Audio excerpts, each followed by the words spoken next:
My dear friends, 17,982 feets కొండకి దగ్గర అతి ఎత్తైన ప్రదేశం ఇది. -డిగ్రీ చలి ఉంటుంది. చూడండి, ఇక్కడ చలికి వీడియో తీయడమే కష్టం అవుతుంది.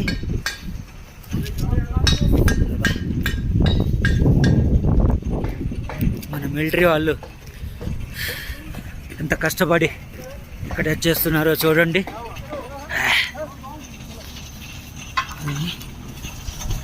సార్ ये फोटो अलाउड नहीं है। हाँ नहीं, थैंक यू.